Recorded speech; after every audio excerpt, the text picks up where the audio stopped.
Madam, हां hello madam. काय झालं नाना? त्या पेशंटची माहिती मिळाली की नाही? होय मॅडम, मी माहिती काढली. ज्या ॲम्ब्युलन्समधून त्या पेशंटला घेऊन गेले होते त्या ॲम्ब्युलन्सचा नंबर मिळालाय मला. त्याच्यावरून आपल्याला कळू शकेल की त्याला कुठे घेऊन गेलेत ते.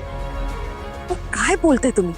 आतापर्यंत त्या पेशंटची सगळी कुंडली माझ्या हातात पडायला पाहिजे होती.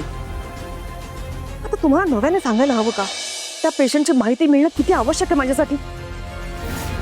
काय करताय तुम्ही खरंच? आता जे काय करायचं ना ते पटपट करा. हो मॅडम, मी बघतोय.